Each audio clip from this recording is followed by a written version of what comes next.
कुछ ऐसे बुक्स के बारे में बताने वाली हूँ जिससे कि पढ़ के आप कोई भी कॉम्पिटिटिव एग्जाम्स जो है, कोई भी one day exams easily crack कर सकते हैं। क्या होता है कि आप लोगों के लगातार कमेंट्स आते रहते हैं, आप लोग लगातार ही मुझे कमेंट करके बोलते हैं कि आप सिर्फ और सिर्फ यूपीपीसीएस और बीपीएससी के बुक्स बताती हैं, आप कोई भी वन डे एग्जाम जैसे कि रेलवे या फिर सीजीएल, ये सब के लिए आप बुक्स नहीं बताती हैं। तो दोस्तों, आज के इस वीडियो में मैं आपको सारे एग्जाम्स, कोई भी इंडिया में जो भी कॉम्पिटिटिव एग्जाम्स होते हैं उसको कैसे आप इजीली क्रैक करेंगे, वो भी बिना कोचिंग के, कहीं भी रह के, आप किसी भी छोटे से गांव में रह करके इन सारे बुक्स को पढ़ के आप इजीली एग्जाम क्रैक कर सकते हैं। और ये सारी बातें मैं आपको अपने एक्सपीरियंस से बताने वाली हूँ। तो इस वीडियो में आपके सारे डाउट्स दूर हो जाएंगे, आप सबके सारे शिकायत दूर हो जाएंगे। आप इंडिया के किसी भी कोने में रह रहे हैं, किसी भी छोटे से गांव में, या फिर यूपी के या फिर बिहार के गांव में रह रहे हैं, बस आपको 2-3 बुक्स की जरूरत होती है, उससे ज़्यादा कुछ नहीं। और उसको ही अगर आप पढ़ते हैं तो आपका एग्जाम इजीली क्वालिफाई हो सकता है। तो दोस्तों, चलिए आज के टॉपिक को देखते हैं और आज की वीडियो को स्टार्ट करते हैं। लेकिन उससे पहले कहूँगी कि अगर आप किसी भी गवर्नमेंट जॉब की तैयारी कर रहे हैं, किसी भी भर्ती से जुड़े हुए हैं, तो आप लोग चैनल को सब्सक्राइब कर लीजिए और बेल आइकन को भी प्रेस कर लीजिए। तो चलिए देखते हैं आज के टॉपिक को। तो दोस्तों देखिए, सबसे पहले तो आपको यहाँ पे डिफरेंस समझने की ज़रूरत है, क्योंकि वीडियोस मेरे जो है मेनली आते रहते हैं हमेशा स्टेट पीसीएस के बुक्स पे, जो भी स्टेट पीसीएस की एग्जाम जैसे कि बीपीएससी या फिर यूपी पीसीएस का होता है। लेकिन आप सब जो है अभ्यर्थी, बहुत सारे जो कैंडिडेट्स हैं जो कि रेलवे की तैयारी कर रहे हैं या फिर एसएससी सीजीएल की कर रहे हैं, या फिर अलग अलग जो स्टेट के आयोग होते हैं, जो सबऑर्डिनेट कमीशंस होते हैं, जैसे यूपी में यूपी ट्रिपल एससी, बिहार में बीएसएससी, तो इनके जो वन डे एग्जाम्स होते हैं उसके लिए आपको उतनी सारी बुक्स नहीं पढ़ने की ज़रूरत होती है जितने की स्टेट पीसीएस के लिए पढ़ने की ज़रूरत होती है। उतने हाई लेवल की तैयारी आपको करने की ज़रूरत नहीं होती है। उसके लिए आपको 3 से 4 बेसिक बुक्स पढ़ने होते हैं, जिसको कि आप अपने ग्रेजुएशन के फाइनल ईयर से स्टार्ट कर सकते हैं। और आप सबको बता दें कि अगर आप ग्रेजुएशन के फाइनल ईयर में भी हैं तो आपके लिए वीडियो काफ़ी इंपॉर्टेंट है। तो दोस्तों, सबसे पहले हम देखते हैं यहाँ पे जो आपका ये, मैं आपको इस वीडियो में दोनों ही कैटेगरी के लिए बताऊंगी कि कौन से बेसिक बुक्स होते हैं, स्टेट पीसीएस के लिए भी और ग्रुप सी ग्रुप डी के लिए भी। तो दोस्तों, सबसे पहले तो हम ग्रुप सी और ग्रुप डी एग्जाम्स के लिए देख लेते हैं। जैसे कि आपका मेनली जो इंडिया में फेमस जो पॉपुलर एग्जाम है वो है आपका रेलवे, जो कि करोड़ों की संख्या में इस बार तो फॉर्म पड़े हैं रेलवे में।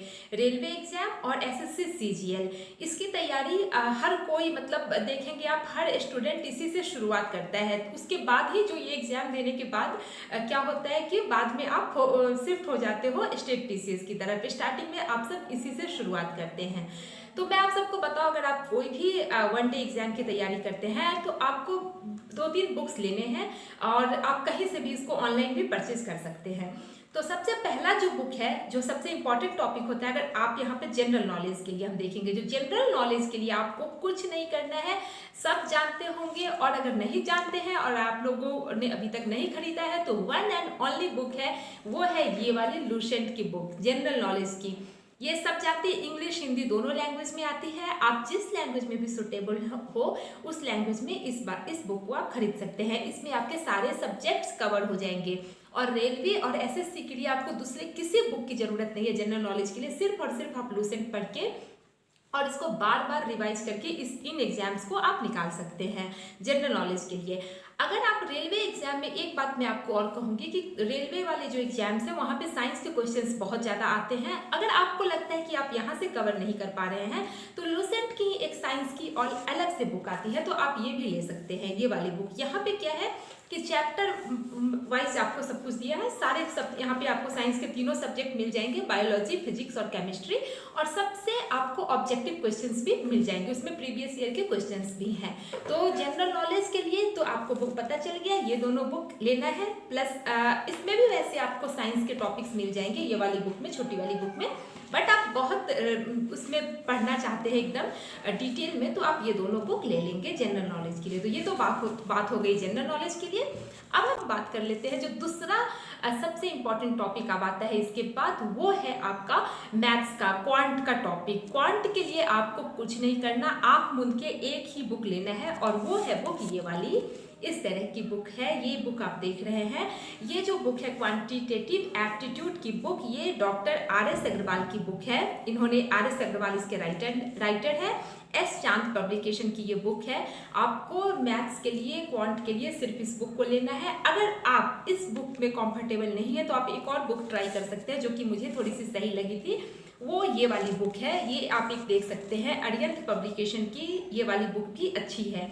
यहाँ से भी इसमें कुछ जो है फास्ट ट्रैक बुक, इसमें बहुत सारे शॉर्ट ट्रिक दिए गए हैं, तो आप ये वाली बुक भी ले सकते हैं। ये अरिहंत पब्लिकेशन की बुक है और राजेश वर्मा इसके राइटर हैं। तो ये तो बात हो गई मैथ्स के लिए। अब हम बात कर लेते हैं तीसरा सबसे इम्पॉर्टेंट जो टॉपिक है वो है इंग्लिश के बारे में। तो इंग्लिश की हम बात करें तो आपको इंग्लिश के लिए भी बस एक बुक पे फोकस्ड रहने की ज़रूरत है और आपको किसी भी ट्रैप में फंसने की ज़रूरत नहीं है, क्योंकि बहुत सारे जो कैंडिडेट्स होते हैं वो क्या करते हैं, कोचिंग के मटेरियल पे रिलाई कर जाते हैं। कोचिंग का मटेरियल ले लेते हैं जहाँ पे कि बहुत ही ज़्यादा गलतियाँ होती हैं। मैं आपको गारंटी के साथ कह सकती हूँ कि बहुत सारे कोचिंग इंस्टीट्यूट है जो कि बहुत ही गलत, इससे क्या होगा, आपका कॉन्सेप्ट भी बिगड़ जाता है और आप एग्जाम में गलत कराते हैं। तो इसलिए आपको एक स्टैंडर्ड बुक फॉलो करना बहुत ही ज़्यादा जरूरी है। तो इसके लिए आप इंग्लिश के लिए बस एक ये बुक है जो कि मुझे बहुत अच्छी लगी।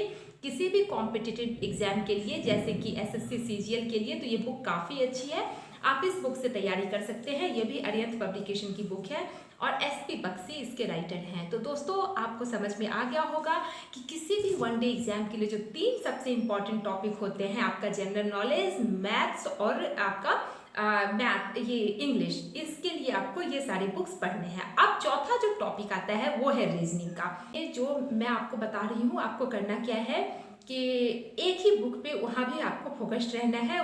वो भी जो RS अग्रवाल की बुक आती है रीजनिंग की, ये वाली बुक आप देख रहे हैं, ये वाली बुक आप ले सकते हैं और इससे आप कुछ बेसिक प्रैक्टिस कर लीजिए।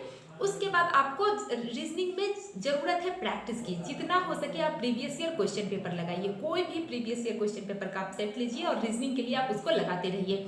वहाँ पे रीजनिंग के लिए कोई एक बुक पे आप वो होके नहीं रह सकते हैं। रीजनिंग में जितना क्वेश्चन आप सॉल्व करेंगे उतना ज़्यादा आपका रीजनिंग अच्छा होगा।